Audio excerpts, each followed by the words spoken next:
Welcome everybody.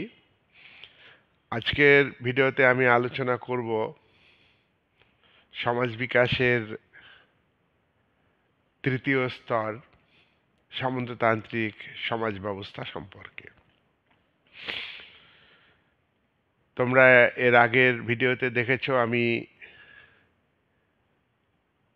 আদিম সাম্যবাদী সমাজ সম্পর্কে আলোচনা করেছি, একটা আলাদা ভিডিও আছে। আর সমাজ বিকাশের দ্বিতীয় স্তর দাস সমাজ ব্যবস্থা সম্পর্কে আলোচনা করেছি। আজকের আলোচনার বিষয় হচ্ছে দাস ব্যবস্থার পরবর্তীকালে বা দাস ব্যবস্থার পতনের পর সামন্ততান্ত্রিক সমাজ ব্যবস্থা গড়ে ওঠে। সেই সামন্ততান্ত্রিক সমাজ সম্পর্কে আলোচনা করছি। সামন্ত সমাজের উদ্ভব হয়েছে দাস সমাজ থেকে। দাস সমাজের পতন ঘটেছে সেই জায়গায়। দাস সমাজের গর্ভ থেকেই সামন্ততান্ত্রিক সমাজ ব্যবস্থা বা ফিউডালিস্ট সোসাইটি বা বা সামন্ত সমাজ গড়ে উঠেছে। এই সামন্ত সমাজ দাস সমাজ ব্যবস্থা অপেক্ষা উন্নত। এই সামন্ত সমাজ ব্যবস্থার বৈশিষ্ট্য দাস ব্যবস্থার বৈশিষ্ট্য থেকে আলাদা। কিন্তু এই সামন্ত সমাজ ব্যবস্থা শোষণভিত্তিক সমাজ ব্যবস্থা, এটা শ্রেণীবিভক্ত সমাজ ব্যবস্থা। মুষ্টিমেয় ব্যক্তি, সম্পদের মালিক, তারা সম্পদের মালিকানা থেকে বঞ্চিত ভূমিদাস তাদেরকে শোষণ করেছে। তাহলে আগের সমাজের দাস সমাজে যে শোষণ ছিল সেই রকমই এ সমাজেও কিন্তু শোষণ আছে, কিন্তু দাস সমাজের শোষণের থেকে সামন্ততান্ত্রিক সমাজের শোষণের স্বরূপের পরিবর্তন ঘটেছে। স্বরূপের অর্থাৎ শোষণের যে প্রকৃতি এখানে আলাদা। সামন্ত সমাজের নতুন উৎপাদন সম্পর্ক গড়ে উঠেছে। নতুন উৎপাদন সম্পর্ক এখানে কাদের মধ্যে সম্পর্ক? সামন্ত প্রভু যে শ্রেণী, এই শ্রেণী সংখ্যায় কম। এই শ্রেণী পূর্বের দাস সমাজের দাস মালিক বা জমির মালিক ছিল। আর সেখানে দাসদের শ্রেণী সংগ্রামের মাধ্যমে সমাজের যেহেতু রূপান্তর ঘটেছে, পূর্বের দাস সমাজের শোষক শ্রেণী তারাই দাস সামন্ত সমাজে সামন্ত প্রভুতে পরিণত হয়েছে। সামন্ত প্রভুরা জমির মালিক, তারা শোষক। কিন্তু সামন্ত প্রভুদের মধ্যে একাধিক বিভাজন ছিল। তিনটি বিভাজন ছিল। বড় সামন্ত, অর্থাৎ যারা রাজার সঙ্গে যোগাযোগ রাখত, এবং তারা মাঝারি সামন্তর কাছ থেকে রাজস্ব আদায় করত, বুঝে নিত, আর আদায় করা সম্পদ রাজকোষে জমা দিত, আর নিজেরা রেখে দিত কিছুটা। মাঝারি সামন্ত, বড় সামন্তের নিচে যারা, তারা মাঝারি সামন্ত। এই মাঝারি সামন্তরাও শোষক। তারা ছোট সামন্তদের পরিচালনা করত, ছোট সামন্তদের কাছ থেকে রাজস্ব আদায় করে তারা বড় সামন্তদের কাছে দিত। আর বড় সামন্তরা সেই রাজস্বের একটা অংশ নিজেরা রাখত, আর এক বাকি অংশ রাজকোষে জমা দিত। এইবার সামন্ত প্রভুদের মধ্যে সবথেকে ছোট সামন্ত। এই ছোট সামন্তরা মাঝারি সামন্তের সঙ্গে যোগাযোগ রাখত, আর অন্যদিকে কৃষকদের সঙ্গে তারা যোগাযোগ রাখত। ভূমিদাস কৃষক যারা জমি চাষ করত, তাদের কাছ থেকে ভূমি রাজস্ব ফসল আদায় করে একটি অংশ নিজেরা রাখত, আর নির্দিষ্ট চুক্তি মতো মাঝারি সামন্তদের তারা দিত। তাহলে আমরা দেখছি ভূমিদাস কৃষক যারা ফসল উৎপাদন করে, তারা জমিতে কাজ করত। এখানে উৎপাদন সম্পর্ক সামন্ত প্রভু এবং ভূমিদাসদের মধ্যে যে সম্পর্ক তাকেই বলে উৎপাদন সম্পর্ক। দাস সমাজে উৎপাদন সম্পর্ক ছিল কৃতদাস এবং তোমার দাস মালিক বা মাস্টার বা প্রভুর মধ্যে যে সম্পর্ক, সেখানে ছিল উৎপাদন সম্পর্ক। আর এখানে সামন্ত প্রভু, 3 ধরনের সামন্ত প্রভু, বড়, মাঝারি, ছোট। এই সামন্ত প্রভুর সঙ্গে ভূমিদাসদের, যারা জমি চাষ করত, তারা ভূমির দাসত্ব করত, কিন্তু তারা ফসলের সামান্য অংশ জীবন ধারণের জন্য পেত। আর তারা সামন্ত প্রভুদের দ্বারা সম্পূর্ণভাবে নিয়ন্ত্রিত ছিল না। কৃতদাসরা যেমন কৃতদাস মালিকের দ্বারা সম্পূর্ণভাবে নিয়ন্ত্রিত ছিল। দৈহিক দিক থেকে, মানসিক দিক থেকে তারা জমিতে কাজ করে নিত কৃতদাসদের, আবার গৃহেও কাজ করে নিত। কিন্তু তোমার সামন্ত ব্যবস্থাতে ভূমিদাসদের এইভাবে কৃতদাসদের মতো বিক্রি করা যখন তখন, তাদেরকে শারীরিক মানসিক উভয় দিক থেকে সবসময় যে নিয়ন্ত্রণ করা, তাদেরকে পরাধীন রাখা, ভূমিদাসদের কিন্তু এতটা পরাধীন রাখতে পারত না সামন্ত প্রভুরা। তারা ভূমির সঙ্গে যুক্ত ছিল, আর তাদের এই কিছুটা স্বাধীনতা ছিল বলেই ভূমিদাসরা শিল্পের কাজ করত, কুটির শিল্প, হাতে কলমে কিছু কাজ, ব্যবসা বাণিজ্য, কারিগরি কাজ, এই সমস্ত কাজ তারা শিখেছিল। ভূমিদাসদের একটা অংশ আবার কেউ ব্যবসা বাণিজ্য করেছে।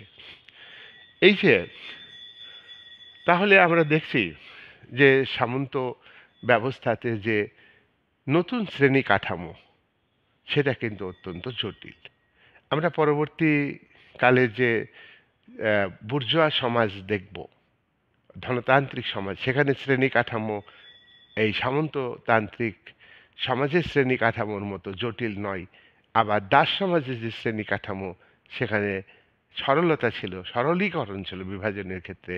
দাস মালিক আর দাস, এখানে এইভাবে সরলীকরণ শ্রেণীবিন্যাসের ক্ষেত্রে দেখা যায় না, এখানে জটিলতা দেখা যায়। অর্থাৎ ভূমিদাস তারা হলো শোষিত, বঞ্চিত, লাঞ্ছিত, নির্যাতিত। তারা বুঝতে পারত না, তাদেরকে সরাসরি অত্যাচার করত, শোষণ করত, নিগ্রহ করত, অতিরিক্ত রাজস্ব চাপিয়ে দিত ছোট সামন্তরা। অতএব তারা আপাত দৃষ্টিতে মনে করত ছোট সামন্তরাই তাদের শত্রু। কিন্তু ভূমিদাসরা তাদের শত্রু, ভূমিদাসদের শত্রু শুধু ছোট সামন্ত নয়, ভূমিদাসদের শত্রু এক কথায় সামন্ত প্রভুদের যে 3টি ভাগ, প্রত্যেকেই ভূমিদাসদের শোষণ করত। এখানে চেন সিস্টেমে শোষণটা হতো, অর্থাৎ বড় সামন্ত, মাঝারি সামন্ত এবং ছোট সামন্ত, এই 3টি স্তর ভেদ করে আসতো ভূমিদাসদের উপর শোষণ। এবং সরাসরিভাবে ছোট সামন্তরা শোষণ নিপীড়ন করত। অনেক সময় তারা বুঝতে পারত না কে আমাদের শত্রু। তাই এখানে শ্রেণী বিন্যাস যেমন জটিল, শ্রেণী সংগ্রাম, শ্রেণী লড়াই, অর্থাৎ ভূমিদাসরা যে সামন্ত প্রভুদের বিরুদ্ধে লড়াই করবে, কাদের বিরুদ্ধে লড়াই করবে? বড় সামন্ত না মাঝারি সামন্ত না ছোট সামন্তের বিরুদ্ধে? সুতরাং তারা একটা সমস্যায় পড়ত। দেখো, ভূমিদাসরা সাধারণত বিক্রি হতো না কৃতদাসদের মতো, কিন্তু অনেক সময় ভূস্বামী বা জমিদার, জোতদার বা সামন্ত প্রভু, এরা জমির বন্দোবস্ত নিত সরকারের কাছ থেকে, রাজশক্তির কাছ থেকে। বন্দোবস্ত নেওয়ার পরে তারা আবার তোমার কৃষকদের মধ্যে বন্টন করে দিত। বড় সামন্ত চুক্তি করে দিত মাঝারি সামন্তের কাছে, মাঝারি সামন্ত তারা আবার চুক্তি করে ছোট সামন্তকে দিত, আর ছোট সামন্তরা কৃষকদের সঙ্গে চুক্তি করে জমি বন্টন করত। জমির মালিকানা কৃষকদের হাতে ছিল না, কিন্তু জমি চাষ করত কৃষকরা, ভূমিদাসরা। এরা এরা স্বাধীনতা পেলেও এরা কিন্তু পুরোপুরিভাবে স্বাধীন ছিল না। অনেক সময় ভূস্বামীরা জমির বন্দোবস্ত অন্য জমিদারদের দিয়ে দিত। তখন জমির যে বন্দোবস্তের যে মালিকানা, শর্ত সাপেক্ষে যে মালিকানা, সেই মালিকানা হস্তান্তর হতো। তখন ল্যান্ডলর্ডরা যখন ভূমি হস্তান্তর করত অন্য ল্যান্ড লর্ডের কাছে, অন্য সামন্তপ্রভুর কাছে, তখন সেই জমিতে যারা কাজ করত ভূমিদাস, তাদেরকেও হস্তান্তরিত করত। তখন ভূমিদাসরা বিক্রি হতো ল্যান্ডের সঙ্গে সঙ্গে, ল্যান্ড হস্তান্তরের সঙ্গে সঙ্গে ভূমিদাসরাও হস্তান্তরিত হতো। এক সামন্ত প্রভুর কাছে এতদিন তারা শোষিত বঞ্চিত হচ্ছিল, এবার নতুন সামন্ত প্রভুর কাছে তারা শোষিত বঞ্চিত হবে। সুতরাং তাদের তাদের তারা বিক্রি হলেও কৃতদাসদের মতো বিক্রি হতো না। এইবার যারা ভূমিদাস, তাদের অর্থনৈতিক যে অধিকার, আর্থিক যে সমতা তারা ভোগ করতে পারেনি, পর্যাপ্ত অর্থনৈতিক সুযোগ সুবিধা পায়নি। ভূমিদাসরা তারা রাজনৈতিক অধিকার তারা পায়নি। তখন এখন যে সার্বজনীন ভোটাধিকার দেখছো তোমরা, গণতন্ত্র দেখছো, তখন ছিল না, রাজতান্ত্রিক কাঠামো ছিল। আর এই সামন্ত ব্যবস্থা হচ্ছে কৃষিভিত্তিক অর্থনীতি, কৃষিভিত্তিক অর্থনীতি। আর রাজনৈতিক কাঠামো হচ্ছে তোমার সামন্ততান্ত্রিক রাজনৈতিক কাঠামো, এর সঙ্গে রাজতন্ত্র যুক্ত। এই যে সামন্ত যুগের রাজারা সামন্ত প্রভুদের দ্বারা নিয়ন্ত্রিত হতো। অনেক সময় সামন্ততন্ত্রে ধর্মের প্রাধান্য বেশি দেখা দিয়েছে। ধর্মীয় নেতা সামন্ততন্ত্রে, খ্রিস্টান ধর্মের পোপ, সে যে নির্দেশ দিত, পরামর্শ দিত, তা রাজাকে মেনে চলতে হতো। আবার রাজার সঙ্গে পুরোহিতের অর্থাৎ পোপের সঙ্গে দ্বন্দ্ব দেখা দিয়েছে। কিন্তু এখানে ভূমিদাসদের কোনো রকমের রাজনৈতিক কর্তৃত্ব, রাজনৈতিক অধিকার, রাজনৈতিক স্বাধীনতা বলে কিছু ছিল না। তারা শুধু জমি চাষ করত। তাদের মধ্যে কুসংস্কার, ধর্মীয় গোঁড়ামি এগুলি প্রচার করা হতো। তারা ধর্মান্ধ হয়ে উঠত, তারা যুক্তিবাদী হতো না। অন্ধকারচ্ছন্ন যুগ সামন্তবাদী সমাজ ব্যবস্থা। কিন্তু সামন্ত সমাজ ব্যবস্থাতে বিশেষ করে এটা প্রায় ইউরোপে 1000 বছর ধরে চলে। এই 1000 বছর ধরে চলার পরে সামন্ততান্ত্রিক ব্যবস্থার শেষের দিকে দেখা যায় যে তোমার নবজাগরণ ঘটেছে। শিক্ষার ক্ষেত্রে চেতনা এসেছে, সাহিত্যের ক্ষেত্রে চেতনা এসেছে, তোমার উৎপাদনের ক্ষেত্রে নতুন ব্যবস্থা চালু হয়েছে, নতুন নতুন উপকরণ তৈরি হয়েছে, নতুন নতুন যন্ত্রপাতি কৃষিতে ব্যবহার হয়েছে, যার ফলে অর্থনৈতিক ব্যবস্থার পরিবর্তন ঘটেছে।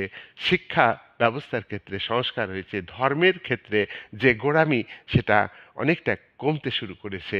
ধর্মের দ্বারা রাজনীতি পরিচালিত হয়নি, রাজশক্তিকে ধর্মীয় শক্তি ব্যবহার করতে পারেনি। সুতরাং পরবর্তীকালে রাজা রাজ্য শাসনের ক্ষেত্রে নিরপেক্ষভাবে শাসন কার্য পরিচালনা করেছেন। পুরোহিত অর্থাৎ পোপের কথা মতো রাজা শাসন কার্য পরিচালনা করেননি। এই ধর্মনিরপেক্ষ একটা দৃষ্টিভঙ্গি নবজাগরণের ফলে দেখা দিয়েছে। যাই হোক, এই সামন্ত ব্যবস্থাতে একদিকে শোষক শ্রেণী সামগ্রিকভাবে সামন্ত প্রভু, অন্যদিকে শোষিত, বঞ্চিত, লাঞ্ছিত, নির্যাতিত শ্রেণী ভূমিদাস। এই ভূমিদাসদের মধ্যে কিছুটা স্বাধীনতা ছিল বলেই তারা ব্যবসা বাণিজ্য শুরু করে। আর ব্যবসা তখনকার দিনে জলপথেই সাধারণত হতো, স্থলপথেও হতো, কিন্তু আন্তর্জাতিক ক্ষেত্রে বিভিন্ন দেশের সঙ্গে ব্যবসা বাণিজ্য সাধারণত জলপথে হতো। তাই তারা নদীর ধারে সুবিধার্থে ব্যবসার সুবিধার্থে নদীর ধারে বসতি গড়ে তুলেছে, নদীর ধারে নগর শহর গড়ে উঠেছে এবং সেখানে কারখানা তৈরি করেছে দ্রব্য উৎপাদনের জন্য। আর কারখানায় তাদের শ্রমিকের দরকার ছিল, সেই কারণে তারা গ্রামের কৃষকদের সংগঠিত করে এবং ভূমিদাস ব্যবস্থার উচ্ছেদ করতে তারা বদ্ধপরিকর হয়।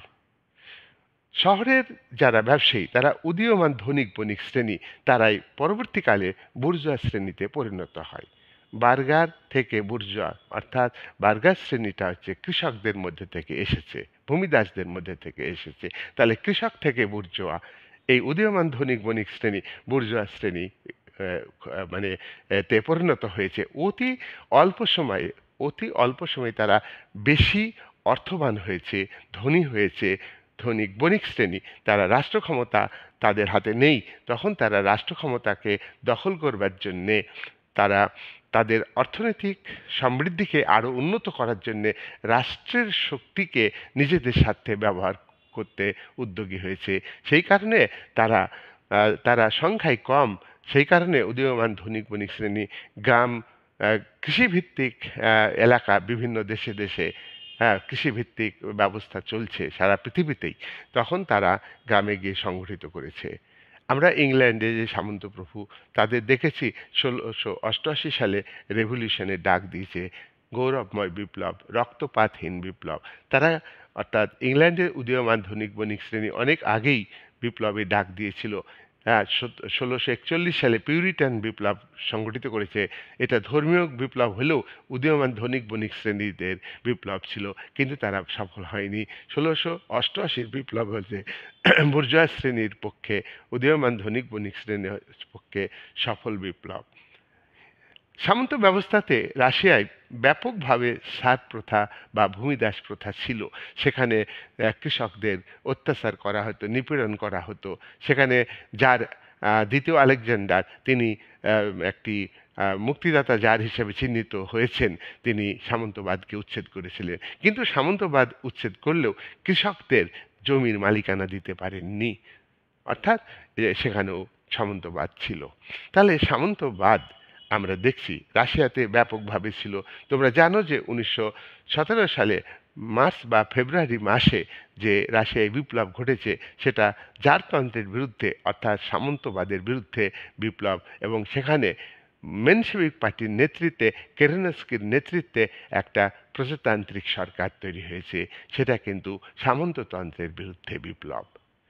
আমরা তার পরে দেখব যে আমেরিকার স্বাধীনতা যুদ্ধ, যেটা ব্রিটিশ উপনিবেশিক সাম্রাজ্যবাদী শক্তির বিরুদ্ধে 13টি উপনিবেশের জনগণ ঐক্যবদ্ধ হয়ে জর্জ ওয়াশিংটনের নেতৃত্বে যে যুদ্ধ করেছিল 1776 থেকে 1783, এই ক বছর ধরে এই বিপ্লবও কিন্তু এই স্বাধীনতা যুদ্ধ কিন্তু স্বাধীনতা যুদ্ধের নেতৃত্ব দিয়েছিল সে দেশের ব্যবসায়ী শ্রেণী, বুর্জোয়া শ্রেণী। বিদেশি শক্তিকে সরিয়ে আমেরিকাতে যে স্বাধীন সরকার তৈরি হলো সেটাও কিন্তু ধনতান্ত্রিক সরকার।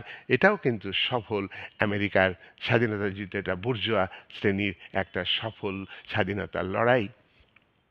ভারতবর্ষে যে লড়াই স্বাধীনতা হয়েছে, যারা দেশের জন্য প্রাণ দিয়েছে, তারা কিন্তু স্বাধীন যখন হচ্ছে তখন নেতৃত্ব দিতে পারেননি।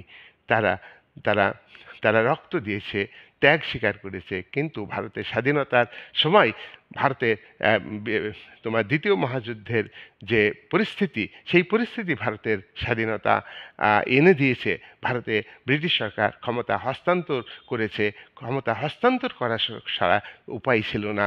তাই ভারতের যে শাসন ব্যবস্থা পরিচালিত, ভারতের রাজনীতির ক্ষেত্রে যারা ক্ষমতা এসছে তারা কিন্তু বুর্জোয়া শ্রেণী। কিন্তু ভারতে বুর্জোয়া শ্রেণী কিন্তু অতটা সফল ছিল না। তাই বুর্জোয়া শ্রেণী আর সামন্ত শক্তি উভয় মিলে ক্ষমতা হাতে নিয়েছে ভারতবর্ষে। এইটাও কিন্তু ভারতবর্ষে সামন্তবাদ বহুদিন ধরে চলছে। এখনও 2020 সালে ভারত সরকারের যে কৃষি বিল প্রত্যাহার করে নিল, এটাও কিন্তু ভারতের জমিদার জোতদার অর্থাৎ সামন্ত শক্তির কাছে বুর্জোয়া শ্রেণীর একটা বড় পরাজয়। সরকার শেষ পর্যন্ত বুর্জোয়া শ্রেণীর কথা মতো কৃষি বিলটাকে মানে কার্যকরী করতে পারেনি। তাহলে একটা আমরা দেখছি সামন্তবাদ পৃথিবীতে ধীরে ধীরে অবলুপ্ত হয়েছে। আমরা দেখব যে মধ্যযুগ, যেখানে ইউরোপের ক্ষেত্রে অনেকটা আগে 450 থেকে 1450 বছর, এই সময়কে ইউরোপের ইতিহাসে মধ্যযুগ বলা হয়। আমাদের দেশে কিন্তু মধ্যযুগ অনেকটা পরে। আমাদের দেশে 1206 থেকে 1757 পর্যন্ত মধ্যযুগ, আর 1757 থেকে 1947 এই সময়টাকে বলা হয় আধুনিক যুগ। তাহলে আমরা দেখছি যে আহ, ফ্রান্সে যে বিপ্লব হয়েছে সেটা 1789 সালে। সেই বিপ্লবের মাধ্যমে ফ্রান্সের সামন্ত শক্তিকে উচ্ছেদ করবার জন্য সে দেশের বুর্জোয়া শ্রেণীর নেতৃত্বে বিপ্লব সংগঠিত হয়েছে। রাজতন্ত্রের সাময়িক অবসান ঘটেছে, পরে আবার রাজতন্ত্র ফিরে এসেছে। একনায়কতন্ত্র, নেপোলিয়নের একনায়কতন্ত্র ফিরে এসেছে। কিন্তু পরবর্তীকালে ফ্রান্সের বুর্জোয়া শ্রেণী, উদীয়মান ধনিক বণিক শ্রেণী আরও দুটো বিপ্লব সংগঠিত করেছে। 1830 সালের জুলাই মাসে একটা বিপ্লব সংগঠিত করেছে। তাতেও সামন্ত শক্তি ক্ষমতায় আসেনি, রাজশক্তি ক্ষমতায় এসেছে। লুই ফিলিপ রাজা হয়েছে। তারপর 1848 সালে ফেব্রুয়ারি মাসে আরেকটা বিপ্লব সংগঠিত করে ফ্রান্সের বুর্জোয়া শ্রেণী ক্ষমতায় এসেছে। তাহলে আমরা দেখছি, এইভাবে যদি আলোচনা আমরা করি, যে বুর্জোয়া শ্রেণী, উদীয়মান ধনিক বণিক শ্রেণী, তারা সামন্তবাদের বিপক্ষে, অর্থাৎ গ্রামের সামন্ত শক্তি, জমিদার জোতদার, সেই শক্তির সঙ্গে শহরের ধনিক বণিক শ্রেণী, শহরের শিল্প মালিক শ্রেণী, মূলধনী শ্রেণী, আজকের যে ক্যাপিটাল সেটা সে শুধু মানে ক্যাপিটাল নয়, সেখানে একটা উৎপাদনের উপকরণ, শিল্প কারখানা সবটাই হচ্ছে ক্যাপিটাল। এই ক্যাপিটাল এই ক্যাপিটালি শ্রেণী, পুঁজির মালিক, তাদের সঙ্গে কিন্তু একটা দ্বন্দ্ব আছে। এই দ্বন্দ্বের কারণেই তারা তারা আধিপত্য বিস্তার করতে চাইছে। আজকে সামন্তবাদের সময়ে যে সাম্রাজ্যবাদী প্রক্রিয়া ছিল, আজকে পুঁজিবাদী সমাজে সাম্রাজ্যবাদী প্রক্রিয়া নতুন রূপ ধারণ করেছে। সামন্ত সমাজের প্রেক্ষাপটে যে কোনো বিষয় সেটা আন্তর্জাতিক বিষয় ছিল না, সে একটা সীমাবদ্ধ থাকতো। কিন্তু তবুও আন্তর্জাতিকতাবাদের একটা সূত্রপাত সামন্তবাদী ব্যবস্থাতে আমরা লক্ষ্য করেছি। তবে আজকে সরাসরি একটা আক্রমণের ব্যাপার ছিল রাজশক্তির মধ্যে, কিন্তু আজকের সামন্তবাদের উচ্ছেদের ফলে নতুন যে আজকে বিশ্বব্যাপী উৎপাদন ব্যবস্থা, বিশ্বব্যাপী যে রাজনৈতিক কাঠামো, আন্তর্জাতিক সম্পর্ক, সেটা কিন্তু অন্যভাবে চলছে। যাই হোক, সামন্তবাদের উপর যে আলোচনা, এটা সাম আপ করে তোমরা মনে রাখার চেষ্টা করবে। আমি পয়েন্টগুলো আমি মোটামুটিভাবে বোর্ডে ব্যবহার করলাম। তোমরা যে সামন্তবাদ, তাহলে আমরা একটু সাম আপ করি যে আদিম সাম্যবাদী সমাজের থেকে উন্নত একটা সমাজ হলো দাস সমাজ ব্যবস্থা। কিন্তু সেখানে শোষণ, অত্যাচার, নিপীড়ন ছিল। সেই সমাজটা টিকে থাকেনি। সেই সমাজটার মধ্যে থেকেই দাসরা লড়াই করে নতুন একটা সমাজ তৈরি করেছে, সেটা হলো সামন্তবাদ। সামন্তবাদেও কিন্তু আগের যারা শোষক, তারা এই সমাজে সামন্ত প্রভুতে পরিণত হয়েছে। আর দাস সমাজে যারা দাস ছিল, তারা সামন্ত সমাজে ভূমিদাসে পরিণত হয়েছে। তাই এই সমাজও কিন্তু, এই সমাজে শোষক শোষিত দুটো ভাগ। তাই এখানে ক্লাস স্ট্রাগল দেখা দিয়েছে, অর্থাৎ শ্রেণী সংগ্রাম দেখা দিয়েছে। একদিকে হলো ভূমির মালিক, সম্পদের মালিক, অন্যদিকে হলো ভূমিদাস, যারা শোষিত বঞ্চিত। এই উভয়ের মধ্যে সংঘর্ষ। কিন্তু ভূমিদাসদের নেতৃত্ব দিয়েছে বুর্জোয়া শ্রেণী। বিপ্লব কাদের স্বার্থে হবে, তার নেতৃত্বের উপর নির্ভর করে। তাই তাই বিপ্লব হলেই যে শোষণমুক্ত সমাজ কায়েম হবে, শোষণহীন সমাজ কায়েম হবে, তা কিন্তু হবে না। তাই বিপ্লবের নেতৃত্ব দিয়েছে, তার উপরে কারা দিচ্ছে, তার উপরে বিপ্লবের চরিত্র, ক্যারেক্টার নির্ভর করে। যাই হোক, আজকের ভিডিও আমি আর বড় করছি না। সামন্তবাদ সম্পর্কে আজকের আলোচনাটা তোমরা ভালো করে দেখবে, আর আমার চ্যানেলের পাশে আমাকে সমর্থন জানাবে এবং ভিডিও ভালো করে দেখবে। তাহলেই আমার ভিডিও করার সার্থকতা আসবে।